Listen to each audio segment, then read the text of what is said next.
Bienvenue pour cette nouvelle édition du Monde vu d'en bas, qui, comme son nom l'indique, tente de lire l'actualité du point de vue des classes populaires. Nous consacrons notre chronique de cette semaine à deux questions. La première est le discours du Mali à la tribune de l'ONU de ce samedi 24 septembre 2022, revenant sur la situation sécuritaire au Sahel et sur les causes de celle-ci. La seconde est l'appel à la gendarmerie pour trancher un désaccord entre députés au Sénégal et sa signification politique. Samedi dernier s'ouvrait la 77e session ordinaire de l'Assemblée générale des Nations unies à New York.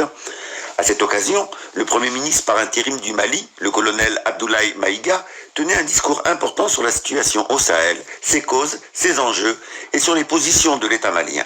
Cette mise au point essentielle a été globalement ignorée par les grands médias en dépit des accusations graves qu'elle contient sur la responsabilité française en particulier et européenne de manière plus large.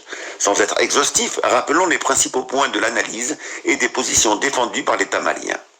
Le premier point abordé est le refus de l'ingérence dans les affaires intérieures d'un État. Le représentant malien revenait sur ce principe politique à propos de l'arrestation au Mali de 46 mercenaires ivoiriens en juillet 2022 et leur inculpation pour, je cite, tentative d'atteinte à la sûreté de l'État. Le secrétaire général des Nations Unies, M. Antonio Guterres, s'était permis de déclarer publiquement, alors même que la justice malienne était en cours d'étude de cette affaire, je cite, « Ce ne sont pas des mercenaires, c'est évident, et je fais appel aux autorités maliennes pour que ce problème puisse se résoudre. » Fin de citation. Une telle intervention n'est rien d'autre qu'une ingérence dans les affaires de la justice malienne. Le Premier ministre malien rappelle comme suit à la tribune de l'ONU les éléments sur lesquels s'appuient les arrestations des 46 mercenaires ivoiriens. Je cite, « L'amitié reposant sur la sincérité souffrait que je vous exprime mon profond désaccord suite à votre récente sortie médiatique au cours de laquelle vous prenez position et vous vous exprimez sur l'affaire des 46 mercenaires ivoiriens qui est une affaire bilatérale et judiciaire entre deux pays frères. C'est évident que la qualification judiciaire des infractions liées à cette affaire ne relève pas des attributions du secrétaire général des Nations Unies. Au Mali, notre administration ne travaille pas sur la base de l'oralité, ni des déclarations par voie de presse. Par conséquent, nous nous en tenons scrupuleusement à la note verbale de la MINUSMA du 22 juillet 2022, dans laquelle il ressort clairement qu'il n'existe pas de lien entre les 46 mercenaires et les Nations Unies. Les récentes synchronisations des actions et l'harmonisation des éléments de langage consistant à faire passer le Mali de statut de victime à celui de coupable dans cette affaire des mercenaires sont sans effet. Fin de citation. Le fait que cette ingérence du secrétaire général des Nations Unies ait immédiatement été relayée par certains chefs d'État africains, en particulier par le nouveau président de la CEDEAO, la Communauté économique des États de l'Afrique de l'Ouest, le Bissau-Guinéen M. Umaro Sissoko Embalo, conduit le Premier ministre malien à rappeler les règles censées régir les liens entre les Nations Unies, les organisations régionales et les États membres. Il rappelle ainsi, je cite, « Je voudrais très respectueusement signifier à ce dernier, le président de la CEDEAO, qu'il existe un principe de subsidiarité, d'ailleurs au contour flou, entre la CEDEAO et les Nations Unies, et non un principe de mimétisme. Également, il est important de lui préciser que le secrétaire général des Nations Unies n'est pas un chef d'État et le président en exercice de la CEDEAO n'est pas un fonctionnaire. Par conséquent, il serait indiqué qu'il ne banalise pas la CEDEAO. Enfin, il est utile de rappeler au président en exercice qu'au Mali, les autorités n'interfèrent pas dans les dossiers judiciaires et respectent l'indépendance de la justice. En conséquence, nous n'avons pas vocation à interpeller ou relâcher quiconque, ceci relève de la fonction judiciaire. Fin de citation. Le second point abordé par le Premier ministre malien par intérim est l'analyse de la situation sécuritaire dans le pays. Résumant les causes de l'insécurité de ces dernières années, le Premier ministre malien explique, je cite, « Peu de gens savent que le Mali est le seul pays au monde dans lequel se superposent et se déroulent simultanément 4 types d'insécurité. Le terrorisme, les conflits communautaires manipulés par les terroristes et leurs sponsors étatiques étrangers, la criminalité transnationale organisée et les actions violentes d'individus isolés. C'est la raison pour laquelle, poursuit le Premier ministre malien, une solution durable ne peut pas être que militaire, mais doit s'attaquer à l'ensemble des causes. Je cite, « Les actions offensives menées jusque-là ont permis à nos forces de remporter des victoires décisives contre les forces obscurantistes. Elles ont également permis à l'État de reprendre pied et de réaffirmer son autorité sur une grande partie du territoire national, ainsi que de favoriser le retour de plusieurs milliers de nos compatriotes dans leur localité d'origine. Cependant, nous savons que la solution uniquement militaire ou sécuritaire a ses limites. C'est la raison pour laquelle, en appui à l'action militaire, le gouvernement du Mali s'est doté d'une stratégie globale et intégrée comprenant des mesures politiques, sociales, de développement, y compris la fourniture de services sociaux de base à nos populations durement affectées par la crise multiforme que nous traversons depuis janvier 2012, avec comme objectif la restauration de l'autorité de l'État sur l'ensemble du territoire national. Fin de citation. Le troisième point, abordé par le Premier ministre malien par intérim, est l'ingérence militaire française visant, selon lui, à déstabiliser le gouvernement malien. Le gouvernement français, qui se permet depuis plusieurs mois de qualifier le gouvernement malien de junte, est à son tour qualifié de junte dans ce discours onusien, et des accusations précises sont réaffirmées à son encontre comme suit. Je cite : « Les autorités françaises, profondément anti-françaises pour avoir renié les valeurs morales universelles et trahi le lourd héritage humaniste des philosophes des Lumières, se sont transformées en une junte au service de l'obscurantisme. Obscurantisme de la junte française, nostalgique de pratiques néocoloniales, condescendantes, paternaliste et revancharde, qui a commandité et prémédité des sanctions inédites, illégales, illégitimes et inhumaines de la CEDEAO et de l'UEMOA contre le Mali. Obscurantisme de la junte française, qui s'est rendu coupable d'instrumentalisation des différents ethniques en oubliant si vite sa responsabilité dans le génocide contre les Tutsis au Rwanda, coupable également de tenter désespérément de diviser les Maliens, enfants d'une même famille. Enfin, obscurantisme de la junte française, qui a violé l'espace aérien malien en y faisant voler des vecteurs aériens tels que des drones, des hélicoptères militaires et des avions de chasse plus d'une 50aine de fois, en apportant des renseignements, des armes et des munitions aux groupes terroristes. Plus grave, Monsieur le Président, le Mali sera en mesure de prouver que la junte française a fourni des renseignements et des armes à des groupes terroristes. Fin de citation. Avec une telle franchise et un tel courage, ce discours à l'ONU reflète les prises de conscience anticoloniales actuelles en Afrique. La France-Afrique a raison de s'inquiéter pour son avenir. La couverture médiatique des grands titres français est décidément à géométrie variable selon les pays. Si le gouvernement malien est régulièrement affublé du qualificatif de junte, celui du Sénégal est au contraire quasi systématiquement construit comme le bon élève démocratique en Afrique. Le président Macky Sall, grand ami d'Emmanuel Macron et rouage essentiel de la France-Afrique dans la région, est pour sa part mis en scène par de nombreux grands titres comme un symbole de cette exceptionnalité démocratique en Afrique. Cette image, promue du président sénégalais, vise à préparer sa réélection à un troisième mandat que la Constitution interdit pourtant explicitement. Pour parvenir à présenter Macky Sall comme un démocrate, il faut bien sûr taire entièrement certaines informations et en déformer d'autres. Tel fut le cas du silence généralisé à propos des incidents du 13 septembre 2022 à l'Assemblée nationale sénégalaise. Ce jour-là, en effet, le gouvernement sénégalais décidait de faire intervenir la gendarmerie nationale dans l'enceinte de l'Assemblée pour trancher un conflit entre députés.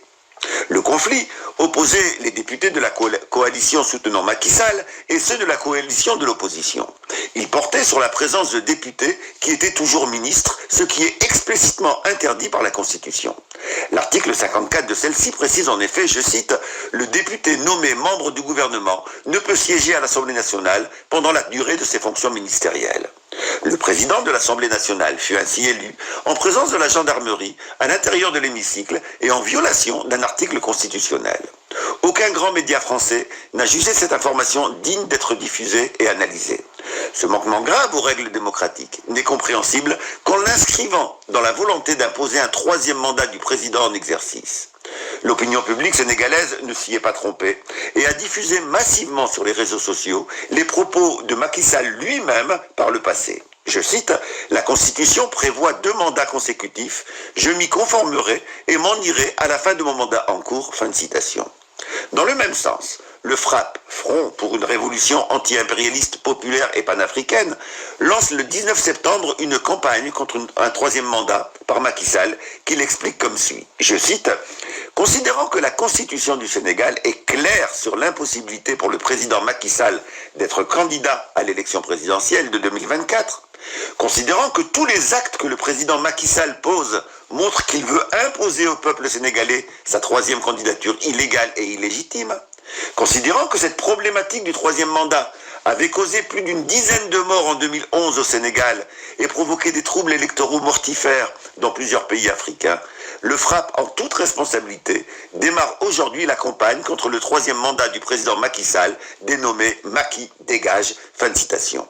La même déclaration du FRAPP appelle à la constitution dans toutes les localités du pays de comités de défense de la Constitution ayant pour objectif, je cite, de mener partout des activités de sensibilisation pour la défense de la Constitution et contre le troisième mandat illégal et illégitime de Macky Sall. Fin de citation. La campagne Macky dégage visait également à réagir à un éventuel coup de force en appelant, je cite, à faire face à Macky Sall le jour où il osera annoncer qu'il va piétiner la constitution du Sénégal. Fin de citation. Ce n'est pas seulement au Mali que la France-Afrique est en difficulté, mais sur l'ensemble du continent. Ces difficultés de la France-Afrique ne signifient pas qu'elle est définitivement vaincue. Les fauves blessés restent en effet très dangereux. Le savoir est une arme et il commence par le savoir s'informer.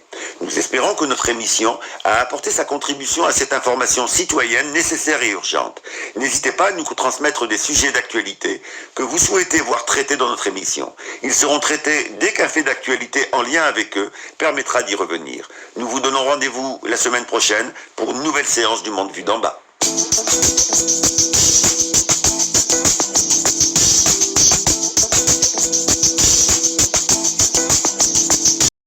Des chefs d'État et puis le discours du Premier ministre malien. Il faut dire que les présidents de la Guinée et du Cameroun, du Niger et puis surtout de la Côte d'Ivoire ont tenu quand même à dénoncer certaines choses, mais vraiment dans la courtoisie et dans le respect des règles diplomatiques. Mais le discours du Premier ministre malien, vraiment c'était dénudé de tout ce qui est respect diplomatique. C'est-à-dire des relations d'État en État, des relations quand même des chefs d'État, et puis des relations d'aînés, quand même, qu'on le veuille ou pas, c'est des personnes qui sont des dévanciers en matière de gestion des pays. Mais le Premier ministre du Mali ne peut pas tenir ce genre de langage. Ça, en toute sincérité, contre le président de la Guinée-Bissau, contre le président du Niger, contre le président de la Côte d'Ivoire, c'est-à-dire traiter des gens comme ça, comme des moins que rien. Parler de troisième mandat de la Côte d'Ivoire, mais c'est pas le fait de dire troisième mandat qui est mon problème, c'est le langage que les gens utilisent quand même vis-à-vis de leurs aînés, de leurs dévanciers, qui même le président du Niger, le traité d'étranger, le président de la Guinée-Bissau, le traité de quelqu'un qui ne sait pas ce qu'il fait, mais de grâce. Mais où allons-nous? Moi, je pense que le Mali, on a tous parlé pour demander aux uns et au Mali de mettre un peu par à terre. Je dis toujours aux autorités du Mali, pardonnez, défendez la cause des Maliens que de défendre vos propres causes. C'est ce que je constate. C'est-à-dire, évitons d'être dans des positions de suffisance, de montée, non. Ce n'est pas comme ça qu'on réagit. Parce que le comportement, les réactions des autorités du Mali, vraiment impactent négativement sur le peuple du Mali. Et je suis convaincu d'une chose, ce n'est pas l'aspiration du peuple du Mali. Pour que des gens réagissent comme ça, mais vous ne pouvez pas être là, être en porte-à-faux, être en désaccord, et puis sortir des propos haineux, mais des propos sans discourtois vis-à-vis des chefs d'État, Alassane Ouattara, le président du Niger, le président de choses de la Guinée-Bissau, et le langage que vous utilisez. C'est-à-dire, c'est tellement vulgaire terre à terre que j'ai été choqué. Je vous dis, chers amis du Mali, nous on vous parle là, on sait de quoi on parle. On est dedans et on est dehors. On écoute à l'intérieur et on écoute à l'extérieur. Plusieurs fois les gens vous parlent. Écoutez, je vous en prie, écoutez.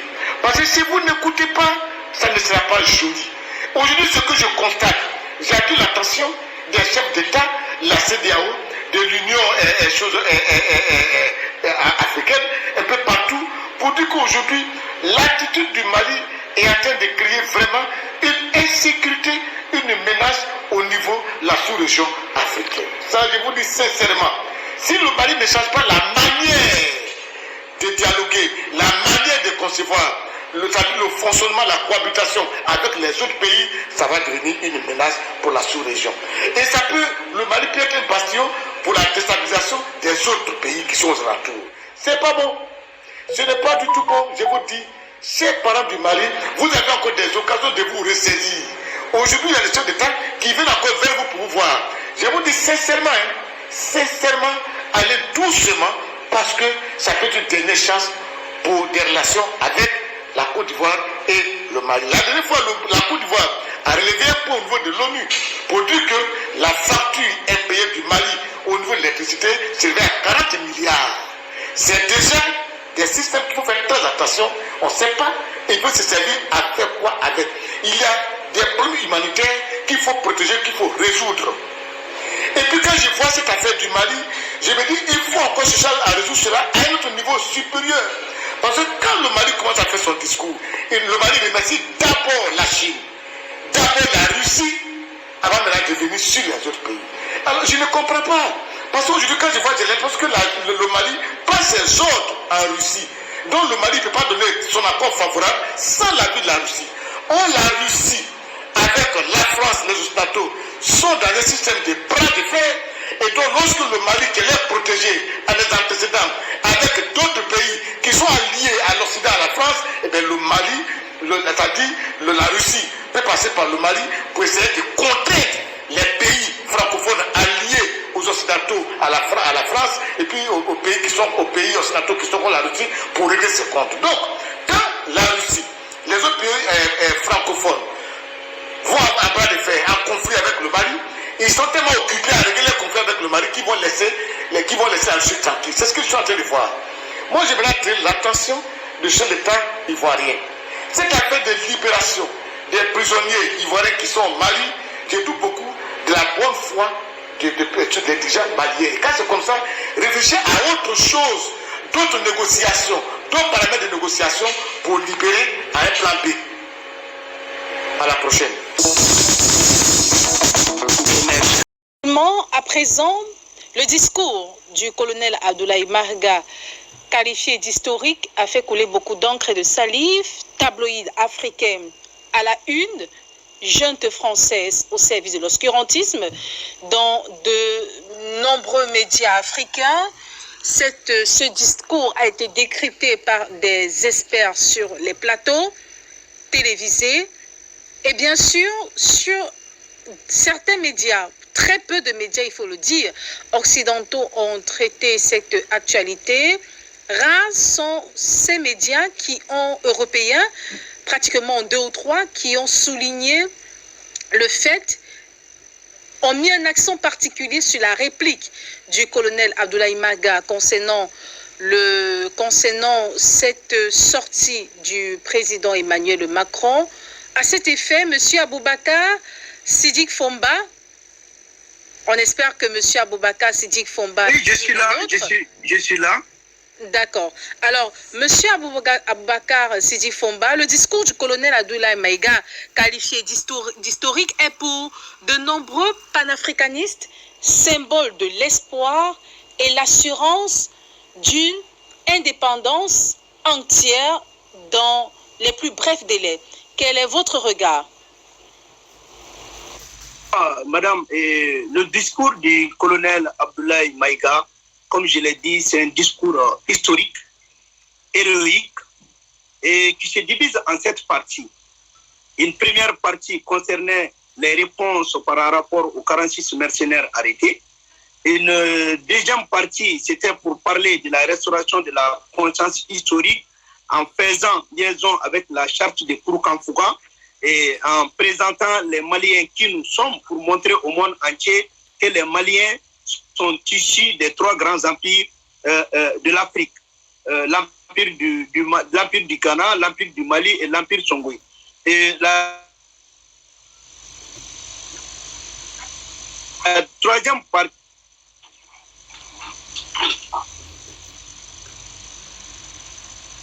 à M. Aboubakar Siddiq Fomba de nous revenir, le temps de permettre à M. Siddiq Fomba de revenir.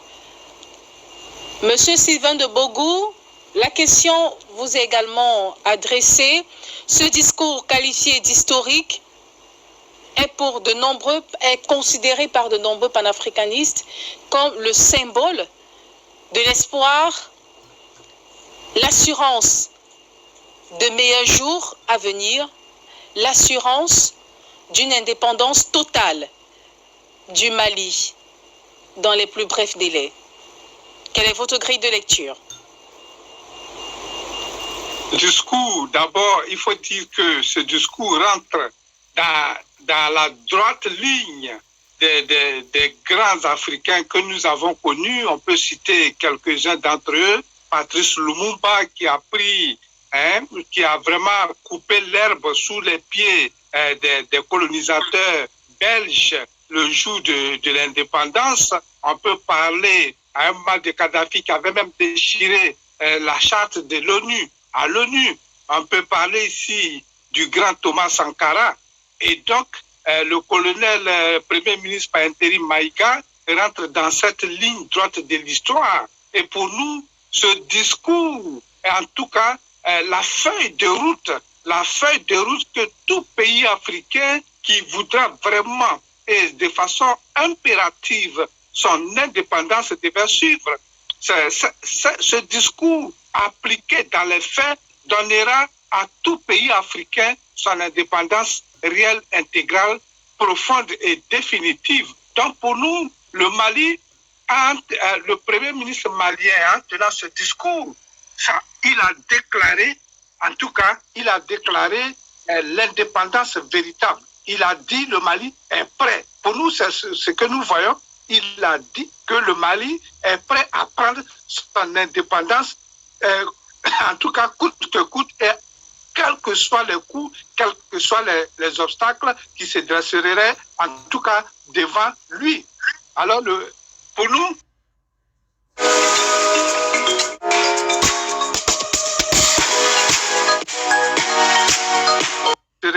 en tout cas devant lui. Alors, pour nous, il n'y a plus de doute pour une indépendance pour ce pays. Ce pays, on l'a déjà dit, est le pays des grands guerriers, le Mali, l'Empire, mais en même temps, tout près de nous, le Mali, c'est là la création de ce grand parti africain qui était le RDA, le Rassemblement démocratique africain. C'est encore au Mali. Donc le Mali, c'est une référence historique et cette référence vient d'être rétablie par le Premier ministre Maïga à travers son discours, en tout cas à l'ONU. Un discours que ses ennemis pourraient qualifier d'arrogant, mais pour nous, en tout cas africains et panafricains, pour nous, c'est le discours que nous attendions de lui et il ne nous a pas déçus. C'est le discours de l'indépendance. Et alors nous demandons aujourd'hui, nous exhortons l'autorité malienne à aller un peu plus vite à créer la monnaie malienne, parce qu'on ne peut pas en même temps en train de s'exprimer comme il l'a fait, en train de poser des actes comme il a fait, sans parler du côté monétaire. Il faut agir dans ce sens-là pour que le Mali soit véritablement indépendant, parce que si la France doit toujours continuer à donner, en tout cas les budgets, je ne pense pas qu'on puisse arriver à cette indépendance. Et je suis sûr que l'autorité malienne aujourd'hui qui dirige ce pays que nous aimons a déjà prévu tout cela. Chez nous, il y a un proverbe populaire qui dit, lorsque un fou, c'est-à-dire non, un aveugle, dit à quelqu'un, à un voyant, je vais te lapider, cela veut dire qu'il a un pied sur le caillou qu'il va prendre pour te lapider. Donc pour nous, en tenant ce discours, nous pensons que l'autorité malienne est prête à aller jusqu'au bout pour libérer non seulement le Mali, non seulement toute l'Afrique, mais en même temps tous ces pays qui sont maltraités par les mondialistes comme les États-Unis, la France, l'Angleterre et autres. Voilà, et ces petits pays qui ont toujours subi, en tout cas le dictat de ce qu'on appelle l'ONU, de ces gens comme les Kofi Annan, malheureusement, comme les Guterres et autres. Nous, aujourd'hui, nous disons que le Mali, c'est la fierté non seulement de l'Afrique seulement, mais de tous les pays qui vivent les mêmes faits, parce que Karl Marx le disait, en tout cas prolétaires de tous les pays, unissez-vous. Et donc ce qui se passe en Côte d'Ivoire, au Mali et partout, se passe également au Guatemala et un peu partout dans l'Amérique du Sud. Et nous disons que le colonel Maïga nous fait une fierté, non seulement pour l'Afrique, mais pour tout le monde. Et la France et SSB doivent vraiment déchanter, parce que quoi qu'ils disent, quoi qu'ils fassent, la liberté, la vérité est en marche et rien ne l'arrêtera. Je cite ici Émile Zola. Alors, doyen Simondé, on revient justement sur ce discours du colonel Abdoulaye Maïga, Premier ministre par intérim du Mali. Standing ovation pour témoigner leur fierté au Premier ministre par intérim après son passage à la tribune des Nations Unies.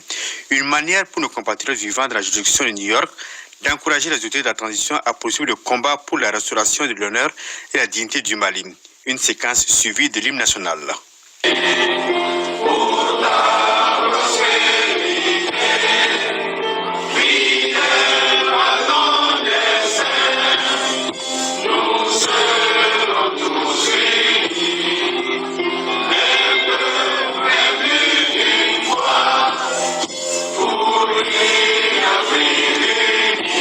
Le décor est donc planté pour 2 heures d'échange à bâton rompu en famille. L'honneur revient aux diplomates maliens, accrédités auprès des Nations Unies de présenter sa juridiction où vivent plus de 10 000 Maliens. Ils évoluent pour la plupart dans le secteur du commerce. Le compatriote demande l'implication du Premier ministre par intérim pour faciliter l'obtention de certains documents administratifs, notamment la carte NINA. Ils se plaignent aussi de leur faible représentativité aux postes nominatifs et électifs, sans oublier le problème foncier et l'impunité. Il ne faut pas qu'il y ait de l'impunité, parce que quand tu regardes toutes les transactions financières, c'est un manque à gagner. Et comment le faire? Il faut arrêter l'impunité et faire de telle sorte que les gens aient un peu peur de la chose publique.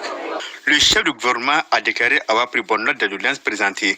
Pour lui, la priorité de la transition est celle de la sécurité, gage de tout développement.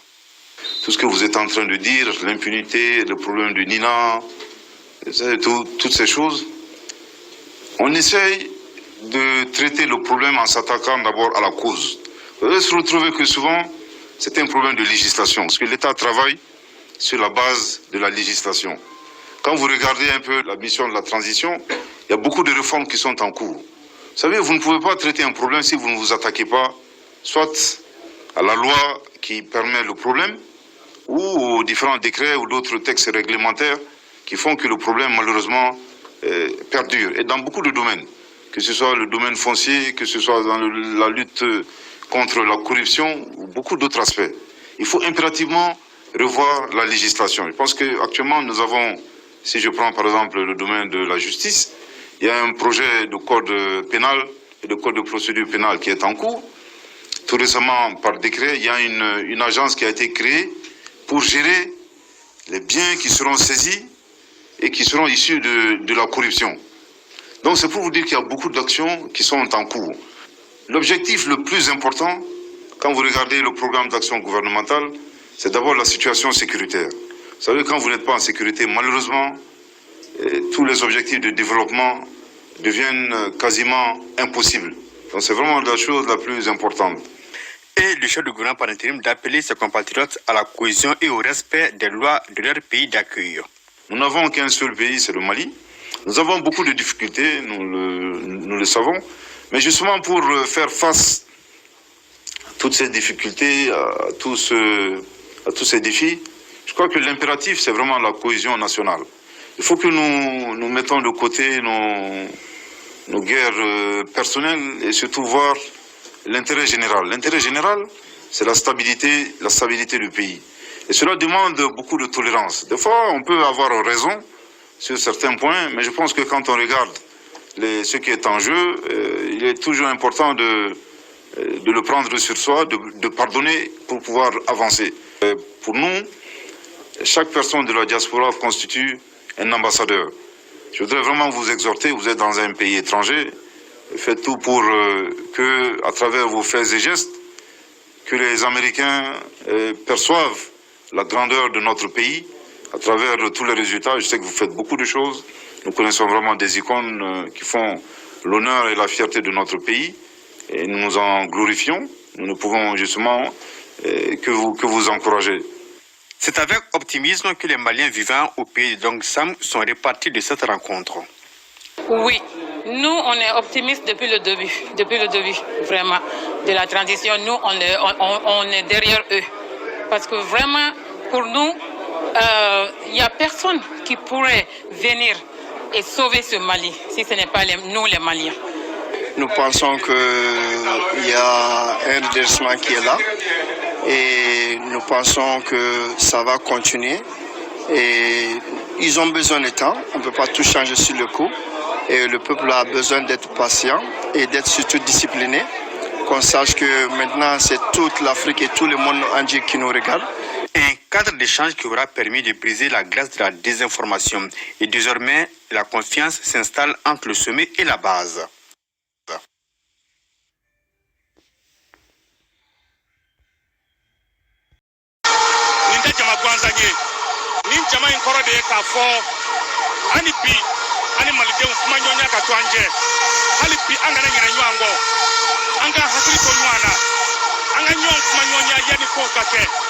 na ni no kuma nyonya ka nyon famu ka moka la inu do akana ke kuma bawuyete faso David Daila ubitu ko ubi mina wani au nyi mina itibla ko kan nani ala re kan na isa itibla opana ministri nyama ka jama sera anyero maya sisa ayra jole fere mobililla abaka ki bolo korota mawye aniso jale do adabani be pare do ni nyambe ako madibe o tiere la ala ka sara ayetana ya minda anka ala ka to anga dana ya minafa. Le Premier ministre par intérim a accueilli un héros à Bamako après son discours aux Nations Unies. Voilà ce qui illustre qu'il aura porté fièrement la voix du Mali. Le chef du gouvernement, très ému, ça se lit sur son visage Beka.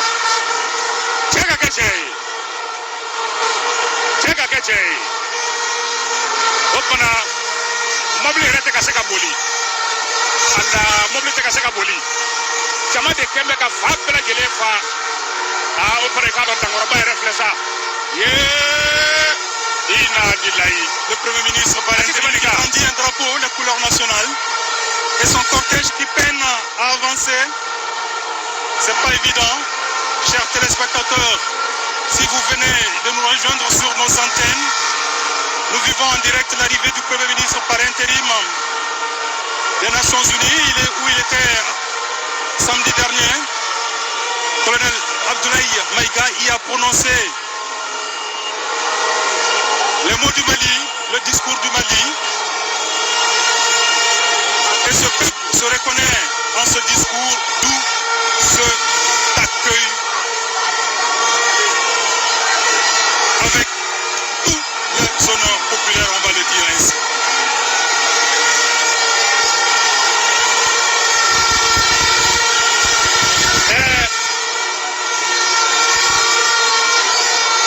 Ibrahim ni Diemare ni Nations Unies Côte d'Ivoire ni akoba rekorde de Butorio Andones na ye ni farafina fama ye ni twabulani kwaji ko fe fama ye uba fo tiere la anga maliko la jaji nyama jolena ani mali fama ka siganga kuma anga na malide un kundi yere ko anga ulabe ukala ine fami anga je ko sabati nyambe ambeka here de be una bawu ni mami nana kuma anye amana kuma u yere tokola de anana kuma mali deunde tokola.